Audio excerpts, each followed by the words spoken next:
Hello and welcome back to another Tea Time with Meoni. This time I'm with one of my good friends and a supporter of the channel for probably the longest time, for way over a year. Hello Naydraa, how you doing? I'm doing great. Hi there. Also, you've more recently escalated to becoming one of my stream mods on twitch.tv/Meoni. So Yes. you helped me out a whole lot there, a whole lot. It's been interesting, and you've definitely become one of the more favourite moderators on that team. I think you can It's agree. it's an easy community though. Most people are very nice, so moderating is also easy.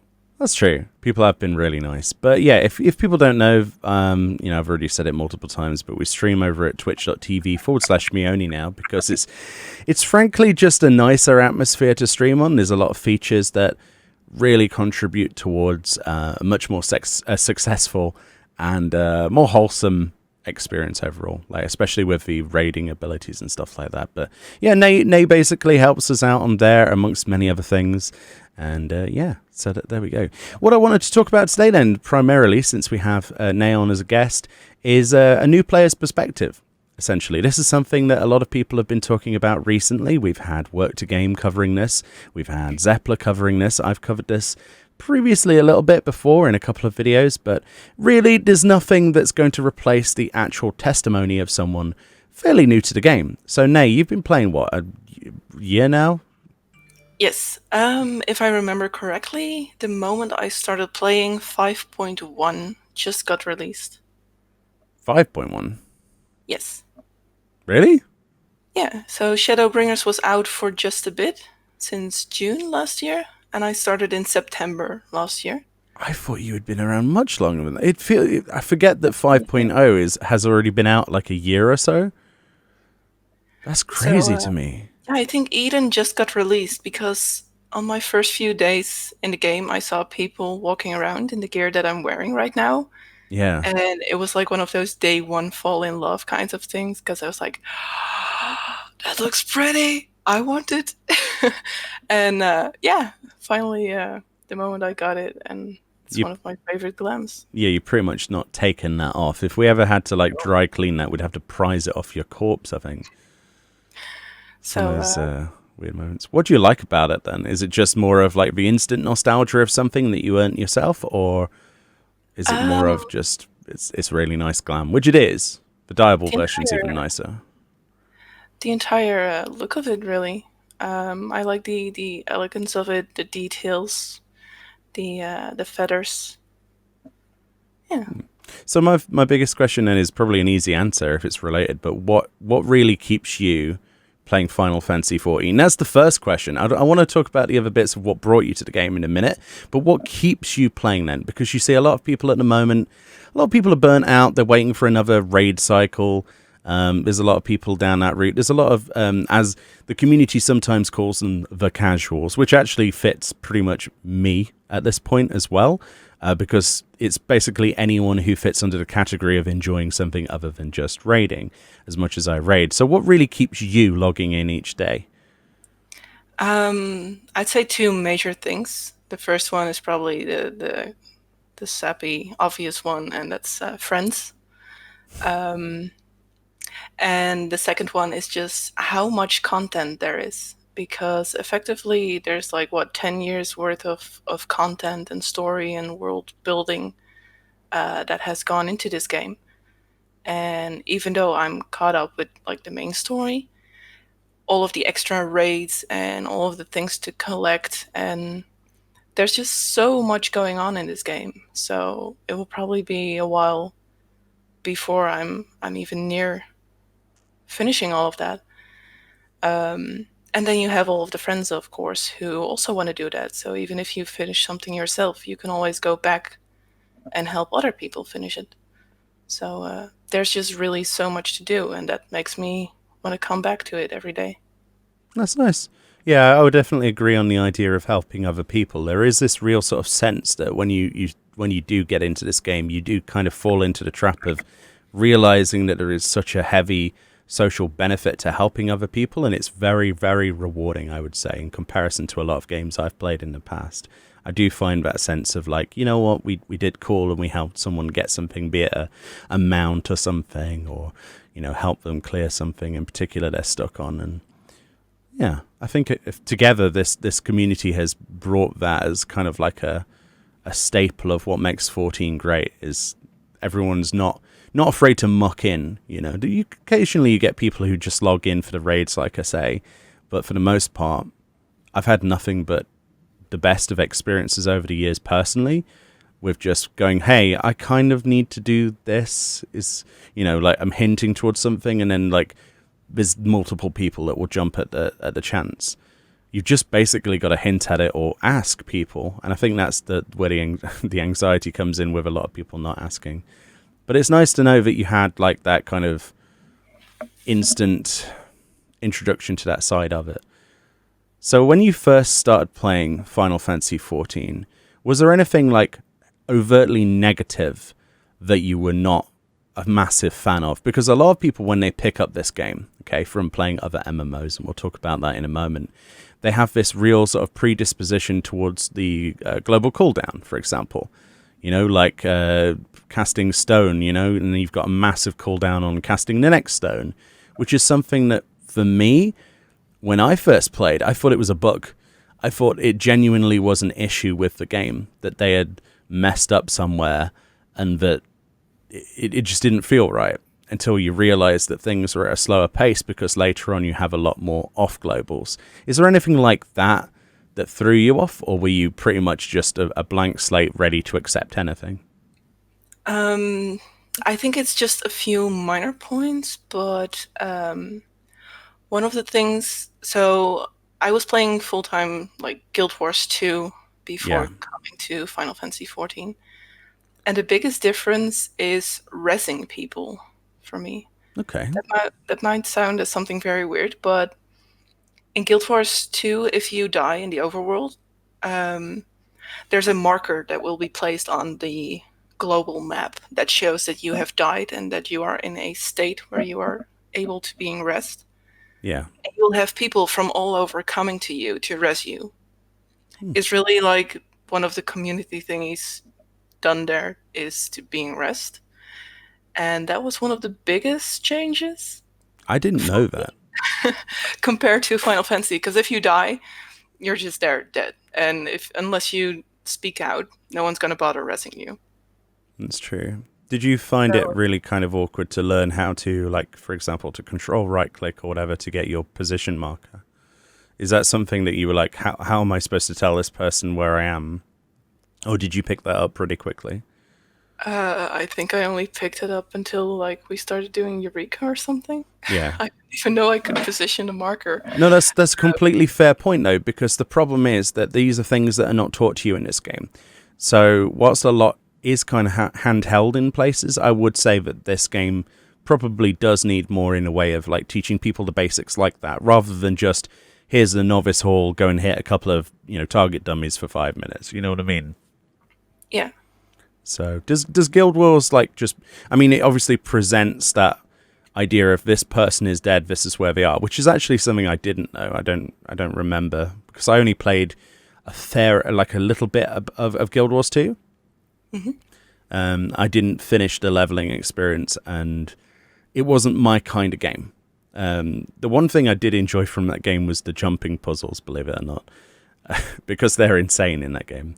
Yes. The treetop canopy one in particular. There's probably lots of them, but there's this one specific one, I don't know, near some like elven forest thing. I don't remember anything.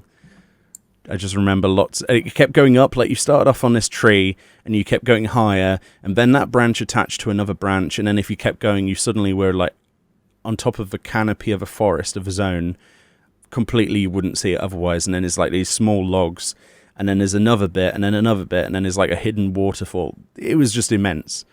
So yeah, about every region has one or multiple jumping puzzles, so it's a lot more common to find them compared to Final Fantasy. do you actually get rewards for doing this in that game? I can't remember. Wasn't it just titles? Or You get achievements, and based on which achievement it is, there's almost always a chest at the end as well. I think I remember a chest. Yeah. And they are also considered as dailies. So you have Oh. daily things to complete. And sometimes one of them is a jumping puzzle, which is fun on one hand because you will see a lot of people attempting it on that day. Hmm. But of course, on the other hand, if you've got like no skill in regards to that, and it's a big one, and you're pressed for time, I'm sure that would be interesting. Um, well, there's a job that can place down teleports, so Ah, sometimes there we people go. will cheese it. Is that the But mesmer? it's a mesmer, yes. Yes, yeah, I remember when mesmer was well at the start. People were saying it was OP in PvP or something. I don't know. But yeah, I know very little about Guild Wars 2 these days, so it's kind of like weird water for me to dip my toe into. But yeah, Mm. so really, I suppose there's lots of things that would probably be quite surprising then, other than just the rezzing. What other things really sort of were you just like kind of more shocked about? Like, oh, well, that's something you weren't happy with. Um, Not that much, actually. I mean, obviously, I went in knowing this was a completely different game. Yeah. So, obviously, a lot of things are going to be different. At first, the way the menus were set up felt a bit old-fashioned, but that's just like the art style. That's fair, yeah. The Realm Reborn areas felt a little um, like there was less atmosphere compared to some of the Guild Wars areas. But as I kept playing Final Fantasy and kept exploring and discovering more areas, I now find it hard to go back to Guild Wars. But Mm. that's probably just because of yeah, just how different they are. I remember that specifically, actually, in terms of talking about areas and the boundary limits. That's something that kind of disappointed me when I first started playing this game back in the Realm Reborn beta, because you know I didn't get to experience anything else back at that time. It was literally a Realm Reborn and the 1 to 50 experience.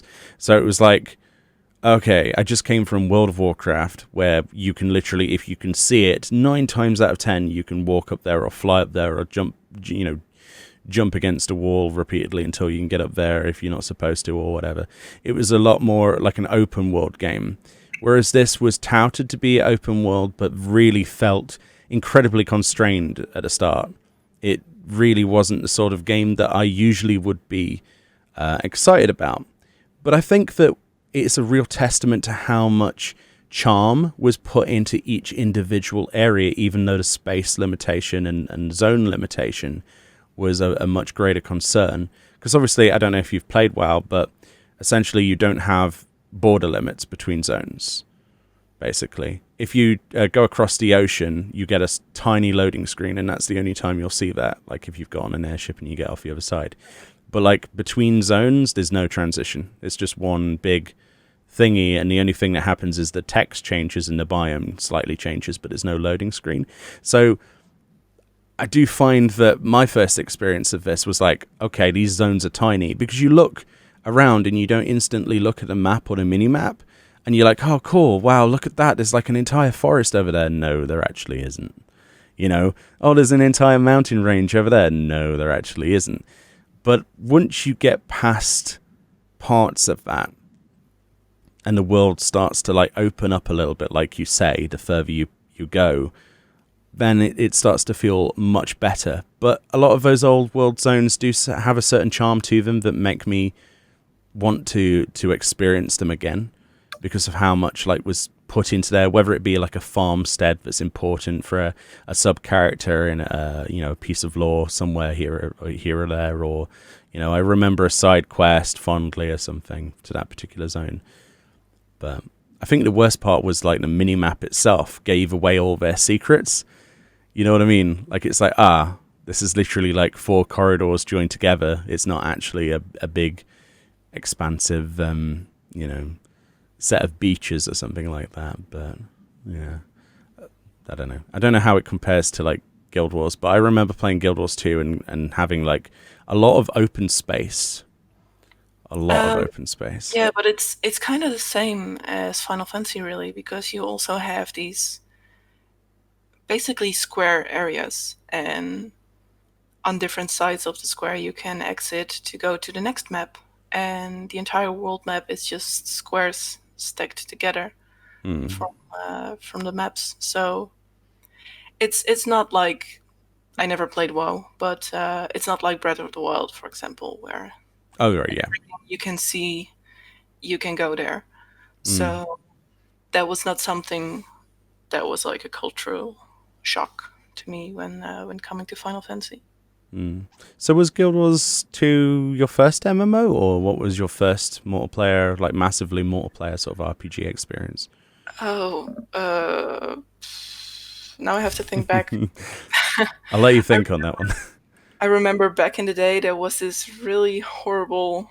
It was like one of the first 3D things out there, and I had to install something on the PC, and installing something was really scary.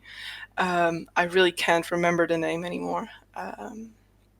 And I also played Menton 2. Don't Okay. know if it says something. I'm not sure what that one is, but It's kind of more Chinese Asian type of okay. Right, yeah. game. But if I were to say that the first real MMO that I actually put effort in would have to be Guild Wars 2. Yeah. So I actually bought it back when you had to buy it, Yeah. because it became free to play a while ago. And that was 7 years ago that I got the game. My goodness, 7 years. And then I quit for a whole long time. And when I got back, there were 2 expansions released in the meantime. So I made a new character. I started over. I did the entire story from start to finish, including all the expansions. And I had a great time. But for some reason, the end game for Guild Wars 2, it's just not something that can get me back to it every single day. Mm. So I've had friends trying to get me into Final Fantasy for a while, and What really made you make the jump? I think probably Poi, my husband, started playing it again, Mm. and I was like, all right, if you're gonna do it, then I'm gonna finally give in to everyone who told me to start playing the game, and start it as well. So how many hours did it take before, or days, or weeks? How long did it take before you went, yeah, okay, this game's for me? Um, Like, what was that defining moment? Was it a storyline related timeline? Do you reckon? Like, was there a moment where you were like, okay, this is effing awesome, or was it more of like a, actually, this is addictive, and I can find myself playing this every day? Or Sometimes I know that a game is good, even if the start is a bit difficult. mm, And I know that if I just push through that part, it's going to become really great. mm, So at first, Final Fantasy XIV was really overwhelming to me because obviously, if you start at the end of 2019, there's years and years of content. There were 3 expansions out, so many patches. And there was also an event going on at the same time. So when you start into that world, there's so many different storylines and things going on. And the best thing for me at that time was to just focus on the main story. see, that just And sounds like Christmas to me, having so much to unwrap all at once. Like, yes, it's just like, oh, by the way, Nature, make sure you do all plus quests as you go. And as soon as you realize what they unlock, you're like, oh my god, how much stuff is there? oh yes. Yes, yeah, Once I've I heard. figured out the plus stuff gets you to unlock extra features, I was like, there's more. Yeah, So and it never stops, does it? It like keeps drip. It's like drips feed you content, and then suddenly when you've completed the zone, it's like, oh, there's like 7 plus quests. Oh, they can't be important. One of them's for dyes, one of them's for glamour, one's suddenly for like this, one's for that, one's a dungeon, then there's another dungeon, then there's a hard mode of a dungeon, which is a completely different map, then there's a raid, then there's an entire storyline tier that's like side quest, then there's Mandeville. It doesn't stop giving, and it's taken many years to get to that point, like you say. But yes, I still come across the blue plus quests every now and then. really, Yes, and I'm like, what did I miss? I think honestly though, obviously I've been privy to how much progression you've managed to do in the time that relatively small time you have played. I think you've done incredibly well for making up for lost ground. But at the same time, I would say to anybody who's thinking of trying this game out, do not rush it. That's the worst thing you can do, isn't it? Because you will just miss too much. Like, I know you're big into your story, you're big into your lore. We made a mug specifically that we started selling on a merch store because of you, pretty much. Yeah, you're a lore lover. So how does it compare? Because Guild Wars, I really want to know this. How does the lore compare? Because Guild Wars is something that has always had good lore, right? The side stories in that game and in the associated accompanying stuff with that, like all the books and things and the short stories, much, much vaster than probably what's in this game. I'm having a hard time to decide which one I would consider better. Even though I can say I like the game Final Fantasy XIV more than Guild Wars 2, but in terms of story, I think both are really great. Guild Wars 2 is now getting into the part where it's kind of wrapping up the story, because there is a set number of dragons that are important, and there's only one left that we haven't seen yet. So it's all trying to like get to a close. And recently they announced a third expansion, which is in fact called End of Dragons. Oh wow! So I do think that a lot of what is going on currently is going to be wrapped up in that one. You could say that though with FF though. I mean, spoilers aside, because I don't want to really talk about details because there might be new players watching this, since we're going to call it a new player experience episode.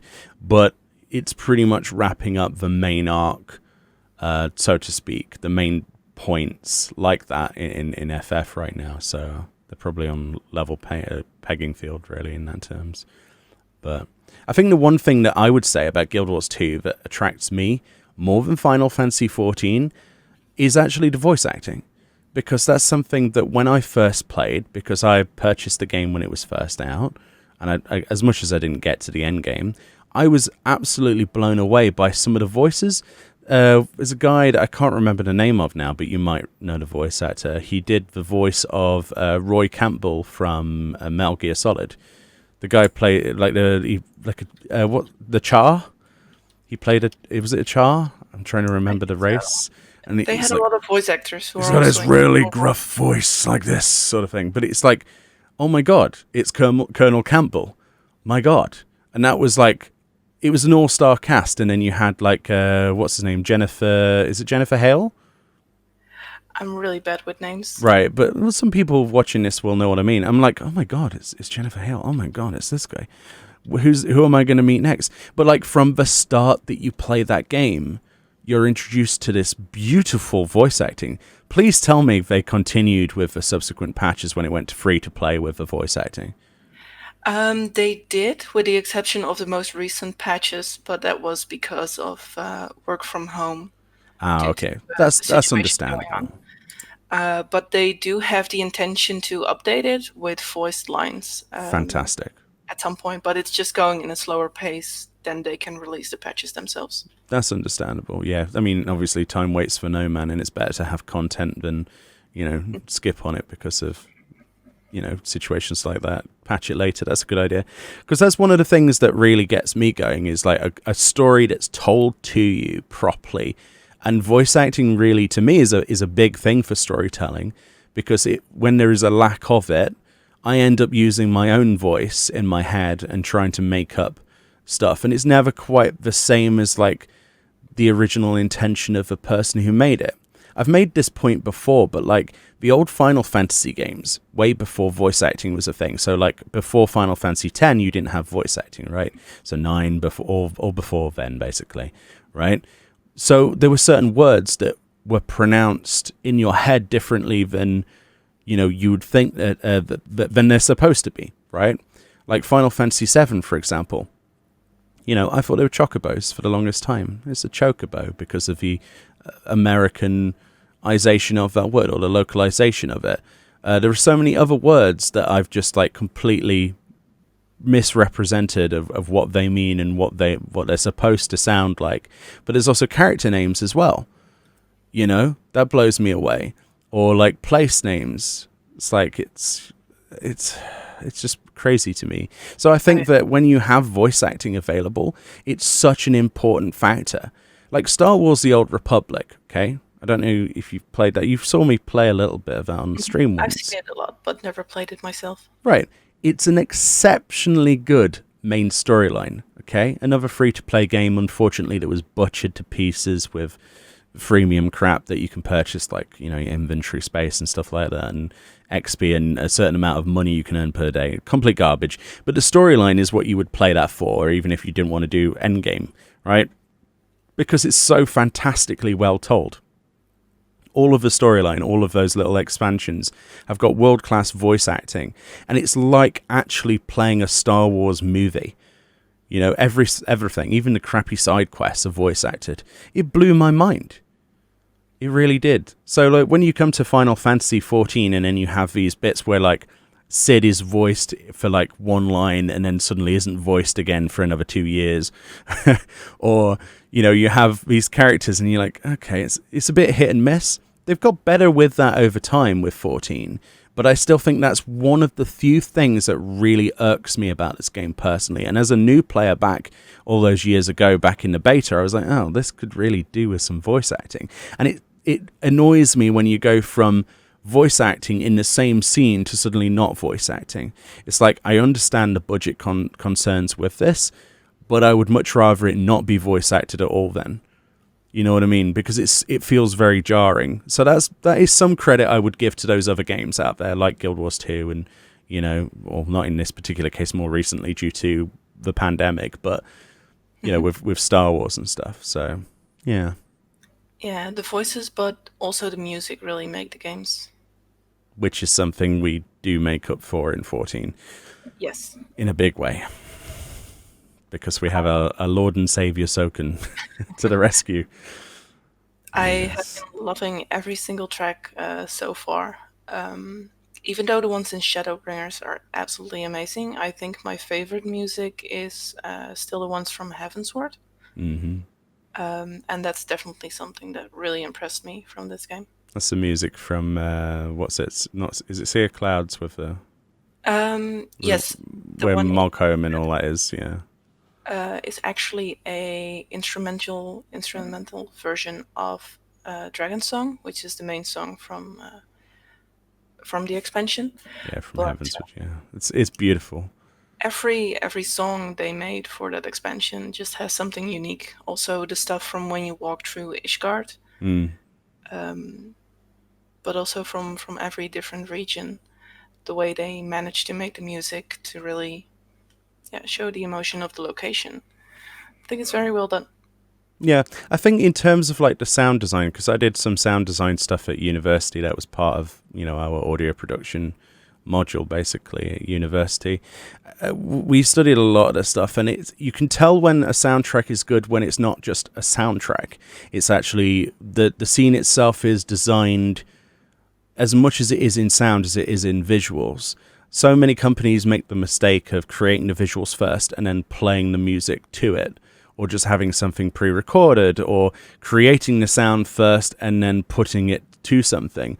Where I think Square Enix doesn't go wrong is that they literally have proper orchestration to whatever's happening on screen.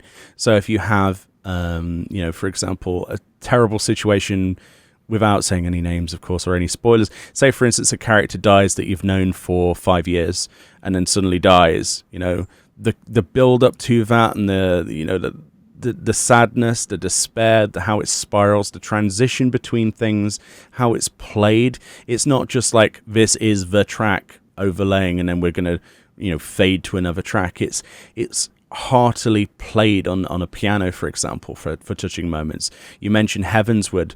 Presumably, I mean, is Heavensward your favorite expansion? If you were to put a nail on it, yeah. A lot Yes, of I people would say say that. Shadowbringers is the best expansion. Heavensward is my favorite expansion. And a lot of people say exactly the same. I think Shadowbringers is probably the best written in terms of, well, just best written and the best overall experience. But my favorite is Heavensward. It the it's not really rose tinted glasses because it was such a vast improvement from what was before on so many different levels, but it also made you feel something completely different. It was like entering a whole new game. It was like playing one of the old Final Fantasy games again, right? It was like playing a brand new numbered title on its own. So yeah, but the music itself, back to that point, it really paints the picture, really, and the visuals populate it, in my opinion. I think that's my analogy, what I would like to say. It does Yes, feel for that sure. way. Yeah. But yeah. Yeah. Sorry, I got a bit sidetracked there thinking about Heavensward and all of the sad moments, especially around Zenith. Yeah. But And I'm not yes. just saying that it's my favorite because Ray Zilgar is in there. I do really You had to bring it up once. had to.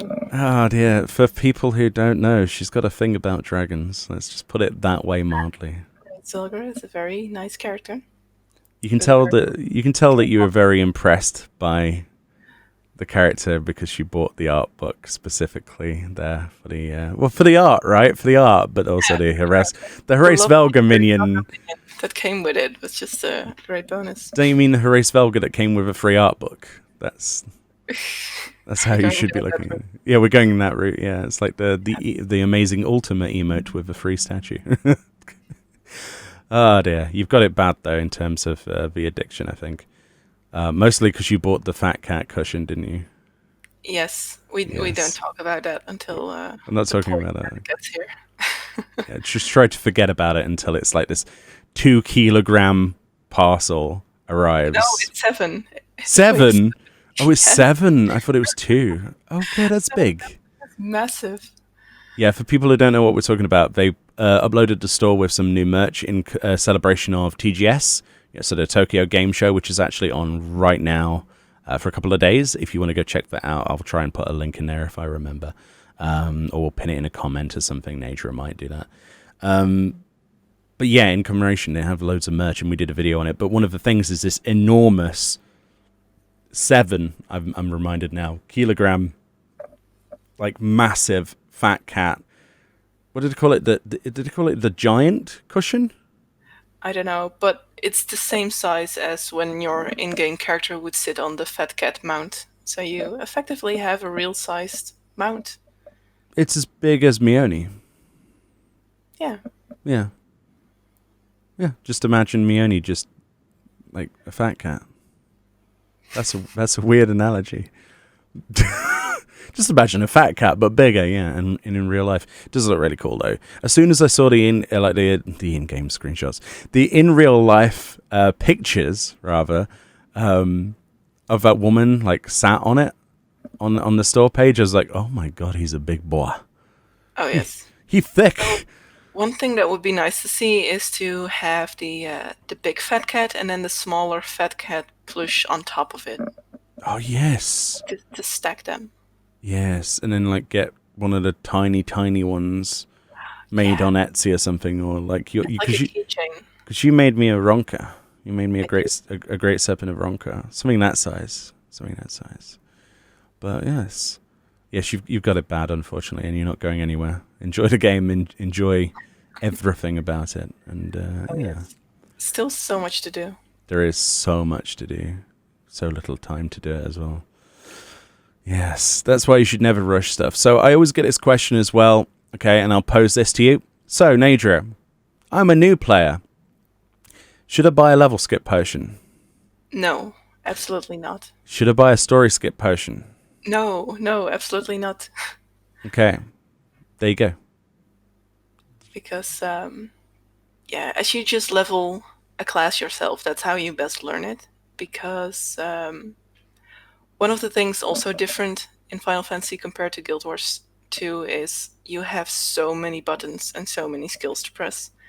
So if you go in completely new and you buy a level skip, you're going to get overwhelmed and have no idea what all those buttons are going to do. And as you just level normally, you just get them one by one as you figure it out. And a story skip, well, for some people who don't like the story, they might only be there for endgame. Mm. So I guess I can't really comment on that, but personally, I think the story is really worth it. So I would just suggest playing through it.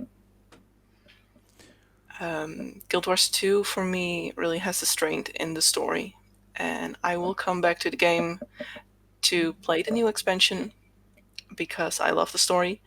But in terms of endgame, there isn't much to do for me really. And Final Fantasy has an amazing story, but it feels like the game starts the moment you finish the story. If that Yeah, makes sense. that's a good point, actually. It's a good perspective. It's music to my ears to hear about obviously the job skip stuff. I mean, the only time I would say a job skip or even a story skip comes into like something that you should probably consider as a player is once you've completed it once and you already have that particular job done. Or say, for instance, you want to play with some friends on another server, then that could be a potential. Yes. I've done it. I've done it plenty of times. My bank account's not happy with it, but I've done it plenty of times. Like I have a character on Tonbury, I have a character on Gilgamesh, I have a character on But my use cases are probably a little bit different than other people, but it's really handy to have. But I would say that you're missing out on so much. In terms of the storyline, though, even if you're only after like the end game, just think about that for a moment, because the end game really, as much as it's fantastic, is that really something that I always find this very perplexing to me, how you can only be wanting to experience that like 2 dungeons and a raid. I don't understand that. How can you do any of that without context? Wouldn't it feel really weird? There are people who only really care for raids, I guess, and they don't care for the story, which I think is a big miss if you miss out on the story Yeah. here. But I don't judge how people enjoy their games. So I'm not trying to judge. It's more of a fact that I think that they're missing out on so much, especially if you're going to spend yes, that amount of money and then a sub. It'd be cool to have some context to that.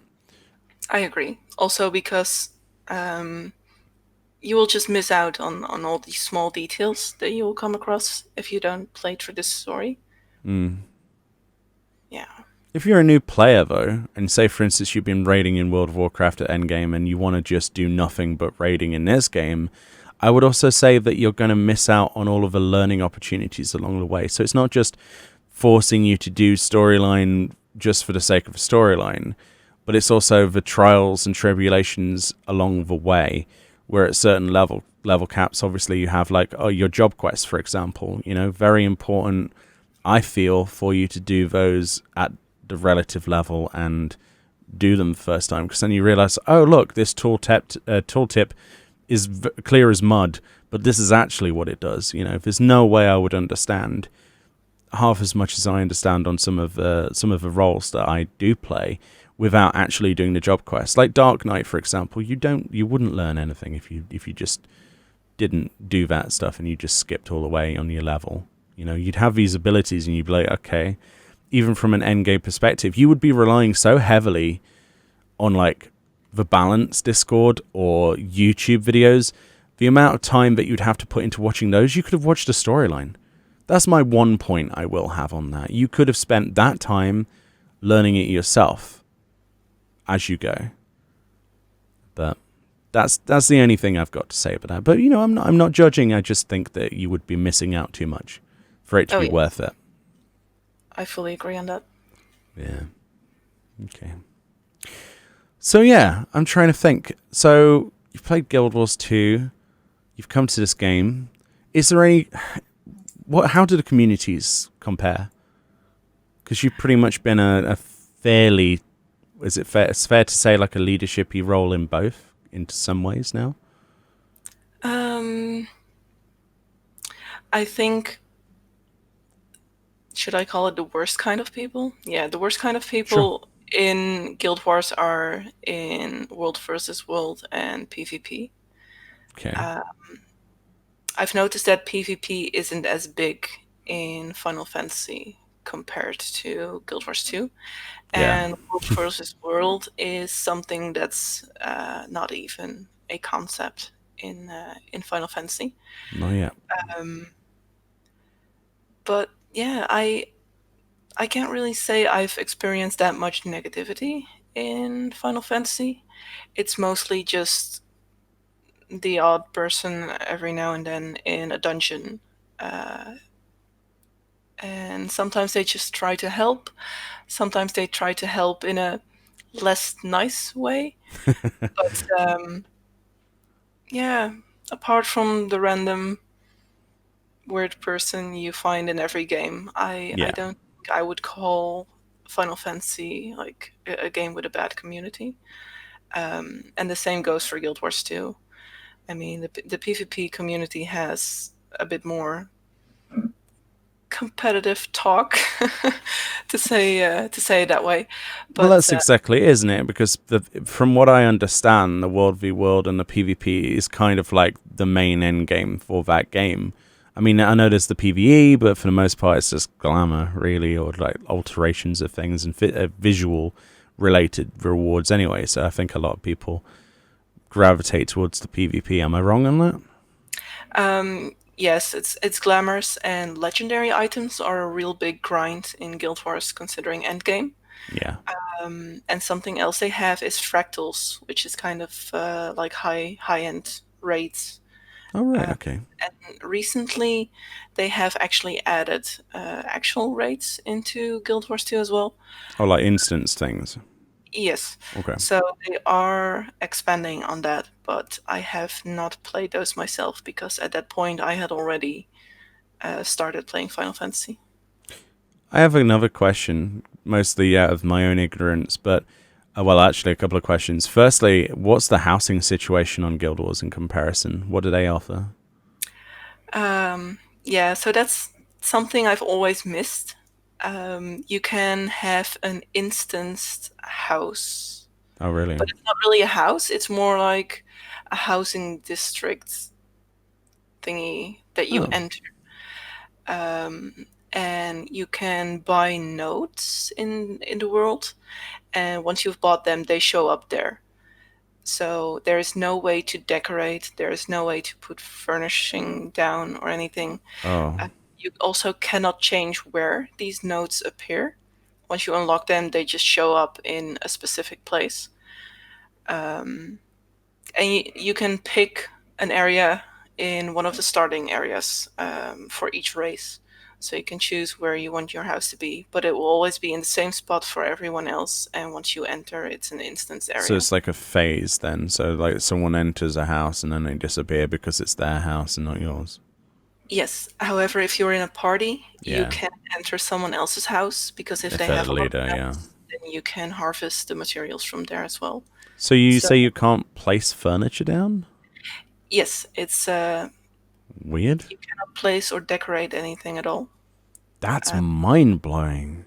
So it's totally different from housing in Final Fantasy, which was really something I loved doing because I Mm. loved the decorating aspect. And so many options you get, so many customization options, but also the fact that you have actual housing districts. It's not instanced in the same way. Yeah, Um, well, it's instance, but it's just yeah, it's like sharded rather than yeah. There's it's a actually limited there. quantity. Yeah, You can visit it even when someone is offline, for example. yeah, that's right. Yeah, that's a good way Yeah. of looking at it. Actually, yeah, So yeah, that's definitely a big point for Final Fantasy on that point. that's interesting. Like, because more recently, earlier in the year, I got the fortunate ability to play ZeniMax's Elder Scrolls Online because they gave me like a review key for I think it was Somerset, and they've been incredibly generous. By the way, they're wonderful. One day we'll have to stream that game. But the housing in that game is what I would actually like to see in 14. And I realized this the other day when I was thinking about it. I was like, actually, which one do I prefer? And I realized that it's kind of like, how to explain this? So there's a house. It's the same deal with the whole instanced idea, like you explained. However, you can access that person's house from a list when they're offline, and there is proper house decoration, like in 14. Yeah, so But they allow for proper placement, so you can like stack items and stuff and all the rest of it. best of both concepts, really. It is. It's a really cool answer to the housing situation, which I'm sure you are aware of, since you spent 13 hours, I believe, right? Yep. 13 hours camping for your plot in the mist. Deep into the night. So she's played for what, a year and a half, is it now? And you've got a house. Yeah, a lot of people are like, I haven't played.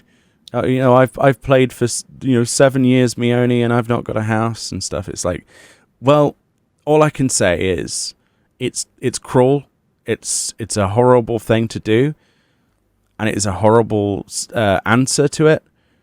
But if you really, really want nothing else but to get a house, then it's proven you can. Nay has a full-time job. You have a surfer. Yeah, right. Here's the thing, though. You're on Ragnarok, which is one of more heavily populated servers, or possibly the heaviest populated server on Chaos Data Center, right? Yes. You have a full-time job, and you still manage to do this. You're insane for doing it, some people might say, but what a great thing to be like you wanted it badly enough, didn't you? So you achieved it. I think I was going really insane by like past midnight when I was clicking that thingy for 9 hours already. Well, the worst thing was at the same time you were doing that, one showed up in the goblet, so I snatched that one, but it took me about the same time. I think it was 15 hours or something, I don't know. Yeah, yours popped, I think, 2 hours after mine. Yeah. I was at 3 in the morning, you at 5 in the morning. And we had to deal with those absolute just assholes who were using macros to basically spam, or bots or whatever, to spam the placard. Like, yes. They're just basically spamming 0 numpad and then like whatever other combination of arrows or whatever to basically thingy. I found something really interesting, actually. Let's put a PSA here. If you are purchasing a house, right, in Final Fantasy XIV is a really cool thing you can do to rip off other people. That's totally fine and above board and legal. Okay? If you want to make a load of money off your house that you've just managed to snatch, right? Go and camp for 13 hours or whatever, right? With all those other people clicking on the placard. As soon as you successfully purchase this house, because you're going to do it, because I have faith that you as a viewer can do this, you're going to get that house, all right? You're going to keep trying until you get it. Place down a retainer as the first thing you do in the garden, right? Place it as close to the placard as humanly possible and list basic stuff in the game like stone or iron, right, that you can purchase from a vendor, and put it for 3 million a piece, right? Their bots, it's been proven, I saw this on Reddit the other day, the bot will automatically choose the retainer over the placard, and because of the rotation, it will instantly purchase the items. So I'm telling you, right, this is a totally legit thing because they are trading with you and they're breaking the rules themselves anyway, so they can't really complain when they trade you for a piece of iron for 3 million gil. So what you do is you fill the retainer full all of this stuff that no one in their right mind would buy, and they get less gil, and you get your money back from purchasing the plot. You're welcome. It's fantastic. I'm really impressed how you found out about that. It's so good, though. Think about it. All these people who can't be bothered to click there for 13 to 15 hours like we did. We were going insane. Oh, I was. Yeah. If you've been there for 9 hours, like, the people who were showing up every other minute to try, but then you see a new face trying to click on it, and you just go like, friend, listen to me. I've been here for 9 hours. Don't you dare. But of course, you can't say stuff like that because of their policy thing, and they're entitled to be there in this lies in the same thing. I'm not saying like to exploit other people that are genuinely there. I'm just saying that if you're botting this game, that's an easy way for you to basically get screwed. And that's why I'm saying, if you do it, I mean, no normal person is going to click on the retainer. Let me be honest. It's going to be a bot or people using automation, which is violating TOS anyway. So do it. Go for it. See if you can make some gil off of it. I wish I had done it personally. It's such a genius idea. It really is. But yeah, housing is a great statement of just how much time you've put into something, I think, in this game. It's a good representation of that. Do I agree with the housing system as it currently is? No, absolutely not. I think it's a complete travesty. I think that the simply, Band-Aid fixing this game by placing more housing plots every patch, like we're getting in patch, the next patch, 5.4, right? No, 5.35, right? Is when they're adding the housing plots. Yeah, 5.35. That's a Band-Aid. We're adding essentially 80 something or whatever it is. I know the comment section will correct me. Spell out right away. Yeah, 80 plots, right, or whatever it is. Okay, you can correct me in the comment section. That's fine. I'm not going to say a defined number because I'll be wrong. Right? Let's say it was 80 plots or whatever. All of those 80 plots are gone within the first couple of hours. The large plots, 30 seconds. Absolutely guarantee you. Absolutely. I've been there and I've got one within the first few seconds because of very lucky login for our FC, and we got a large for our FC, and that was the proudest moment of my life. But there was 50 people all legging it, and because I was headed that direction and I was determined, they all branched off because they probably knew that they couldn't click as fast as me because I got the sprint on them. I'd got the mount summoned as fast as possible. They couldn't compete, so they went for the medium. They got the medium or whatever, right? It's that competitive, and it shouldn't be that painful to get a house. So there needs to be some kind of answer to that. And we've talked about this on Tea Time and other things before, but what do you think is the answer to housing? What would you do? If you were given Square Enix's budget for the day, right, for Final Fantasy, and you could design a system to present to Yoshi P, what would it be? Oh, I really don't know. Because I really like the fact that they have the wards, so I do like it. The only problem is that there's just not enough houses on the busier servers. Because if you look at Spriggan, which is actually the one that I started on, we stole her, by the way. If there is an empty plot, it can sometimes be empty for days in a row, maybe even weeks. And we're talking medium plots as well as smalls as well, aren't we now? Yes. Mediums don't show up that often, but when the FC that I was in quit, there was 5 empty plots, from which one was a medium, that were empty for a few days. So that's kind of the situation you would want to have. If you see an empty plot in Ragnarok, it's probably only just been abandoned, and there will guaranteed already be a couple of people there camping. Yeah. The timer itself is a joke as well. Because it's not... The thing we hate about the timer, though, isn't that the fact that the timer exists, it's the fact that it could be 1 hour, or it could be 42 hours. Why? Why is that system? And why doesn't it tell you? It's painful. Because you could be for a game that... I know it's a very niche situation, but it's you don't have to log in for long periods of time to get what you want done in the game. Well, that's very subjective, because if you want a house, you're going to be logged in for 15 hours trying to get the damn thing. If you're lucky. On a population. Yeah, and that's if you're lucky. More recently, we've been raiding someone else on Twitch, DevilU. You should check out twitch.tv/DevilU. They've been trying to get a house, and they've recently got one, but they spent, just a ridiculous amount of time. Like, the entire duration that we were streaming for 8 hours in Eureka, they were camping a house, and then it was snatched away at the last minute, and they'd been there for hours, more than 8 hours, and it was taken away by someone because she had to answer the doorbell. Oh, no. Did you know about that? I think it was like she had to answer the door or a phone or something. And I'm just like, that's the most crushing thing I've ever heard. And then she tried again. turn off my PC, sit Yeah. on the floor, and cry. Yeah, she did this off stream, and then she tried again on a different plot and stuff. I don't know, I can't remember what server she's on, but plots are opening up all the time, unlike Ragnarok. But it was still very cutthroat. She had like 6 or 7 people competing every time. But she's finally got one. She persevered, and massive congrats to W. She wants to make it as spoopy as possible, apparently. So I'm still expecting screens in the in our Discord to be posted. I want to see all the spoopiness, all the pumpkins and things. That'd be cool. But yeah, I know we sort of segued onto housing, but it is a big part of a lot of players' experience. There's people who play for that end game, for just the raids, but there's people who play for the true end game, which is glamour, mounts, minions, housing, furniture, GPOs.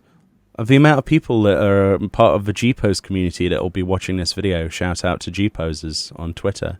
You guys are fantastic, but the stuff you come up with, you think, oh, that's a very nice, pretty picture, but they've been literally like tweaking for the past, like, I don't know, 4 hours for just a shot that they might not use.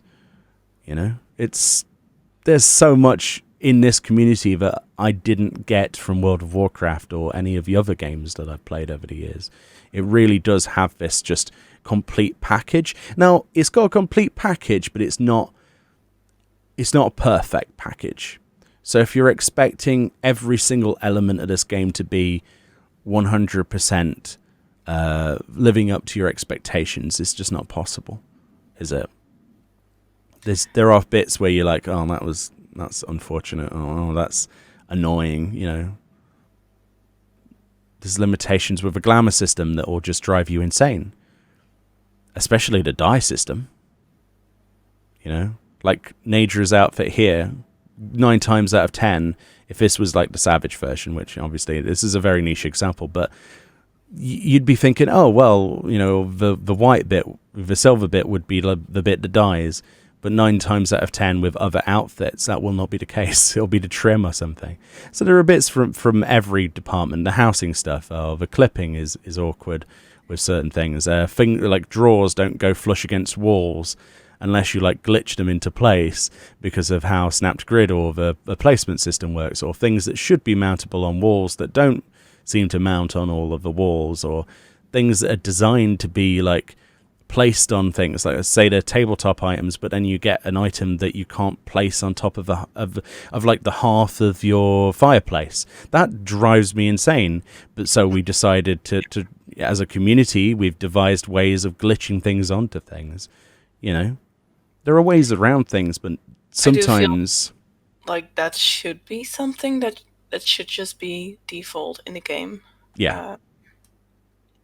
But either way, with some of the glitches, we can make it work, and it is wonderful to see what people can make of their houses because of it.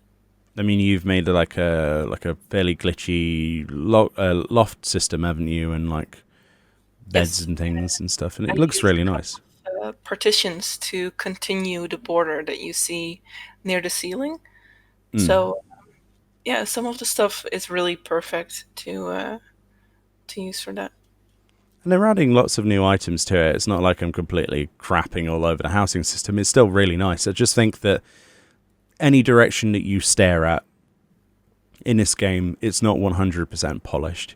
Whereas you might expect from another game for them to be like constantly updating and changing things. That might not always happen, because Final Fantasy XIV's updates are usually like quite far between in terms of the things you expect them to patch, because suddenly you've got these amazing, like, just mind-blowing ideas coming out of nowhere, like ocean fishing, for example. I use this example all the time, but it makes me smile.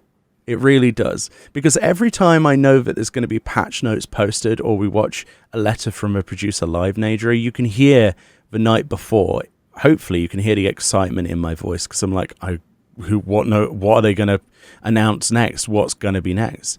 Because it's not as predictable. You're like, wow, when I was playing that, it's like, oh yeah, there will be a new raid, and yeah, there'll be this, and it's all like data mined anyway, or like predetermined stuff that's the natural evolution of things. This, it's like, oh yeah, guys, guess what? We're just having this really niche concept for fishes exclusively, the way you can go and fish certain fish and then proc rainbows, and then there's all these buffs, and then you can get a mount from it and then a minion and a title if you're really good and get a certain amount. It's like, oh yeah, by the way, guys, we're adding this. Oh, everything feels so like, oh yeah, by the way, this extra feature that's amazing. Like when G-Pose was first added, you know, this is something this is something that you haven't experienced. Like there was a time when G-Pose didn't exist. You just took a screenshot normally? Yes. Damn. You know, and now we've got stickers. Like that was the latest thing that was like, okay, no one will use this. Everyone uses it, including myself. They're fantastic. The glamour dresser system. We didn't have a glamour dresser. Yes, the glamour dresser has problems, and mostly due to the fact that the number of plates and the number of storage is garbage. But and that I can't put one in my house. Yes, because of arbitrary reasons about coding and 1.0 spaghetti code that I still don't understand, regardless of how many times the comment section tries to explain it to me. But it's what I'm trying to say is it's not a perfect game. You might not ever get what you specifically want out of one particular area, but at the end of the day, those are nitpick areas, and overall the content is so wholesome and so just gigantic that you're still scratching the surface a couple of years later. You know, that's why you should play 14, because of how just well thought out it has been, even though it's a bit rusty on the edges. It's just honestly just full of things to do. It really is. Yeah. But yeah, it like I say, what's going to be next? You know, are we going to get what was they were talking about adding in 5.4 the ability to carry around teddy bears? It sounds like a small thing, right? I think it was 5.4 anyway, or 5.35. But it's like oh yeah, it's just a minor little thing. Oh yeah, people wanted more fashion accessories, so the idea of carrying a teddy bear around. I was like, whoa, whoa, whoa, whoa, whoa. That was like an off-comment thing that Yoshi said, but there are people like myself that have hung on to that and gone, wait, carrying around a teddy bear? Think of the concept of that. Replace the teddy bear with a bottle of wine. Okay, you suddenly have a million G-pose options with or RP situations. You know what I mean? That's another part that we've barely scratched. The RP community is enormous on Final Fantasy XIV. That's not weapons. Right. Without having to use third-party software, yes, we can accept that it exists without talking about it too much. You know, people have used third-party stuff to be able to hold certain objects and modified objects in their hands and modify things. But to have actual in-game, like walking around with a plate of food, like 5.3, without spoiling the actual patch, there are specific moments during certain cutscenes where you've got people carrying around plates of food, for example, or holding a bag of bullets or coins or whatever it was, right? Or drinking a cup of tea and the tea disappearing from the cup. Imagine how cool it would be for us to do tea time with Meoni and Naydraa right now, but I'm sipping a tea, and by the time the hour's finally up, there's no tea left in the cup. You know, because I'm pressing a button to sip it or something. Yes. This is what we need. But it's the fact that it's just like, oh yeah, by the way, we might put in like this random extra thing where you can walk around with umbrellas to begin with, and then later on we'll add like other accessories, such as carrying a teddy bear. A million people suddenly went, oh, you know, because it's not been done before.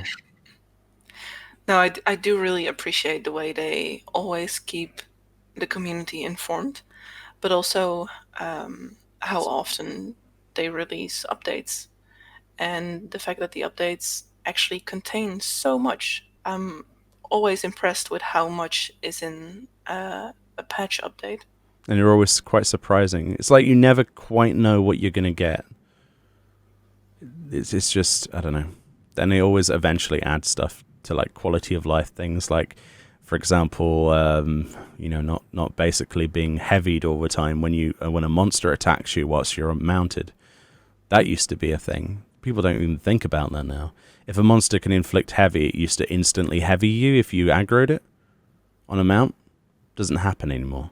The ability to activate guild leaves or levies, on top of your mount whilst flying or whatever. You couldn't do that before. You had to stand still as humanly possible, otherwise the game would freak out. It just simply wouldn't let you do stuff. So yeah, it's getting better as time goes on, and it doesn't surprise me to see the population of the game just exploding. It really is nice to meet new people and to see that they're enjoying it as much as people who have been here for the longest time. I guess including myself at this point. So yes, what is it, 10 years since 1.0? A lot has changed. So, Sometimes I'm quite sad that I didn't start this game back then, but on the other hand, you could say better late than never. I think you didn't miss too much, really. Really glad that I did join Final Fantasy XIV. Good, because we're glad to have you.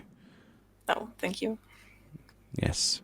I speak for all of our FC on that one in particular as well as a close friend of mine as well. But yes, if you're looking for a home, I think we can firmly say that you should join us on Ragnarok Chaos Data Center and join the 777 Whiskers. That's the name of our FC we rebranded. Yes. And come and join us. Have some fun. We do lots of stuff with the community now, with people like Naydraa, and Naydraa is even helping other people, like she said, and it's a wholesome thing. And you've recruited people to the game. I have. Yes. I'm slowly getting my Guild Wars 2 friends to play the game. Hey guys.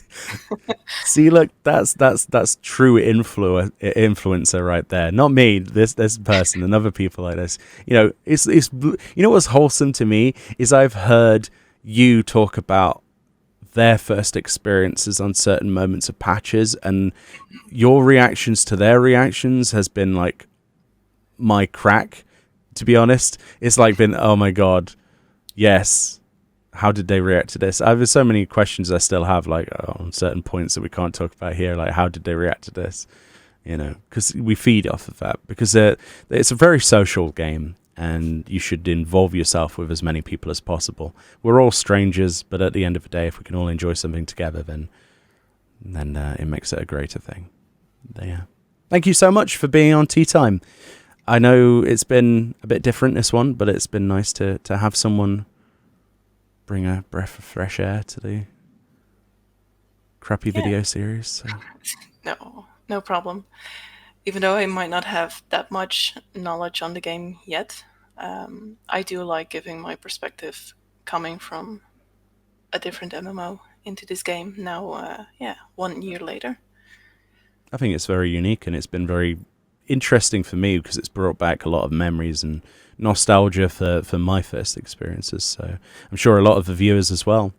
But anyway, everyone in the comment section, thank Naydraa for being on. She didn't have to be on here.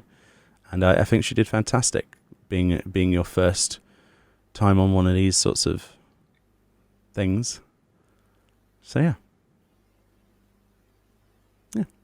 Is there anything you want to shout out? Because you do some things. What? Do you want to shout out anything? I'm not going to push you to shout stuff out, but you're welcome to advertise anything you do, or. Come join the Whisker Quiz. That's the best thing I can think of. And Race Velger is nice. Okay. So yeah, just to put some context on that, we do a quiz every month. Naydraa and Para, and basically it's a group effort, but Naydraa really puts a lot of work into making this whole thing work for the quiz, and we give in real life prizes. So yeah, another reason why you need to join our Discord community. It's open to our entire Discord community. You don't have to be part of the FC, but you can join our Whiskers Discord. A link is always in the description for that, as usual. But yeah, thank you so much for being on, Nay. No problem. Thanks for having me. Been a true pleasure. So what I'd like to do now is I would like to do a bow with you, because I do that with everyone. Okay. Okay, there we go. Right. Are you going to be able to do this already? I hope. All right. So many other guests can't get the timing because of latency. All right, ready? Maybe. All right, we'll go on after one. All right. After one. Yeah. 3, 2, 1, now. It's close enough. It's close Kinda. enough. It'll do. It'll do. Anyway, thank you so much, guys, for watching. Enjoy the rest of your day wherever you are. Hopefully this was interesting to you. It was to me anyway. Thank you so much, Naydraa. And we'll see you all next time. You can say bye if you want to. Bye.